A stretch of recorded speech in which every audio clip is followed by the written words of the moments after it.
Oh my god, bro. We just got hit with a ton of information for Dragon Ball Xenoverse 2. I'm losing my mind, bro. Alright,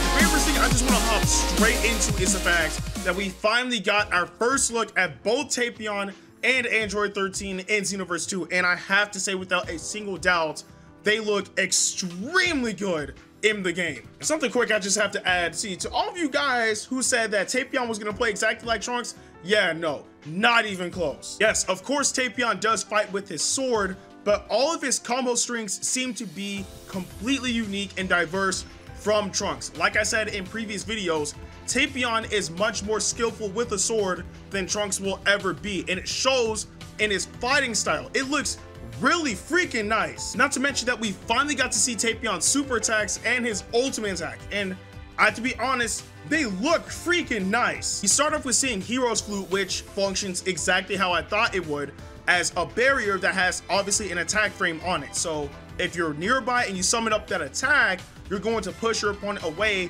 while dealing damage.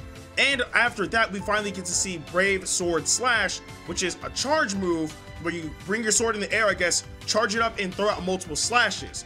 It seems to do a bit of knockback, but not as much as I thought it would potentially do. But that's not even the most important part. We saw Brave Sword Attack, okay? That move was looking nice. My man Tapion slashed up Goku, bruh. Honestly, you guys have just no freaking idea how hype I am to get my hands on Tapion. I can't wait. I honestly cannot wait. Then we get to Android 13, and honestly, he's looking really good too. Honestly, more so along his moves, except for one. We do know that one of his moves, his third super attack now, is unfortunately Meteor Crash. But I mean, if it works, it works. And then we get to the part that scares me the most. Now, in my translation video, I did say that the move Data Input is going to be similar to how After Image Strike worked in Raging Blast 2, where if you activate it, you're able to dodge moves for a certain amount of time. Regular attacks, by the way, not any supers, ults, or key blasts, but just regular attacks for a certain amount of time. And sure enough, that's exactly what it is. A better example would be the quote-unquote Ultra Instinct as auto-dodging in Xenoverse 2.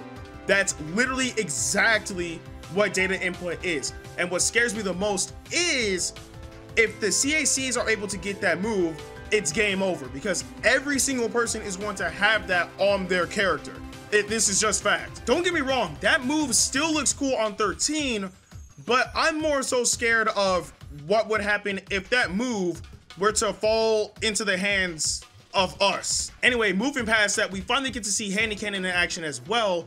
I'm not sure if it's multi-inputted, because I could have sworn I saw him use it earlier and it only shot out one blast, but it seems to be a widespread key blast barrage that seems auto-cancelable as well, because by the time he finished, he was able to immediately act after it. So it seems like it would be good if you use the attack maybe super close, because once again, it's kind of widespread, so I don't really see it being viable if you knock your opponent away, then try to use it. Maybe after a knockdown, and then follow up with that, I think that would work better. Last but not least, we finally get to see his ultimate attack, which is none other than SS Deadly Bomber, and it functions exactly how we thought it would. It tracks your movements for, I think, about 6 times before the blast explodes. So yeah, I think it's cool, especially seeing that it tracks your last movement too.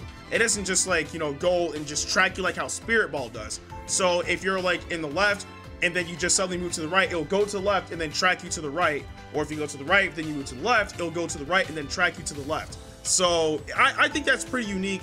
It seems pretty cool. Moving those guys aside, the next thing that we found out was about the Hero Coliseum.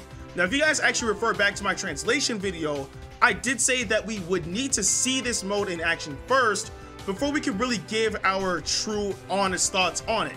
And after seeing it, it's literally Dragon Ball Heroes. For the most part, it functions exactly like Heroes, because you do have 5 figurines that you have to have on the board, and you either have a certain amount up front to attack, and then you have one back to charge. So oh my god, bro. Y'all don't understand. I love Dragon Ball Heroes. I think Dragon Ball Heroes is a fantastic game. And for them to try to bring that into Xenoverse, but just in a different way, is really freaking dope. I like that idea. I guess this is their way of trying to bring that series to the West. I don't know how they thought of this idea.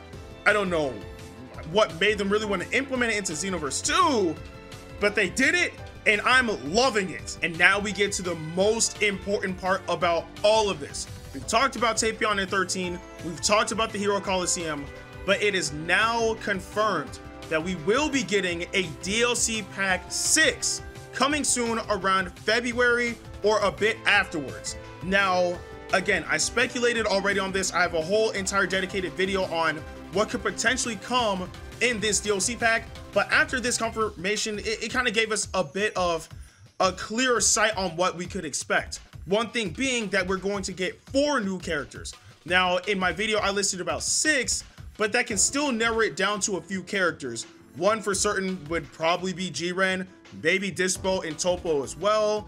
Potentially, it could be either Kayla and Caulifla with somebody else added on top of it, but we are getting 4 more characters in DLC pack number 6. I don't know who, I don't know from what saga. It could be any characters for all we know, but we have more content coming after the year of content that we were promised, which is something I could majorly respect. That is all the information we got today. We finally got to see some gameplay of Tapion and 13. We got to see some gameplay of the Hero Coliseum, and we have confirmation of a DLC Pack 6 coming sometime around or after February. So this is gonna be awesome. Honestly, I'm mad hype just because I want to play as my boy Tapion, and I want to try the Hero Coliseum because it's literally Dragon Ball Heroes.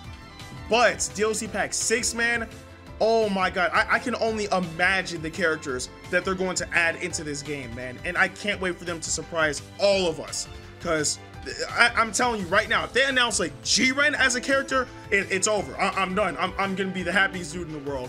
But that's just wishful thinking for now. But I want to know what you guys think in the comment section below.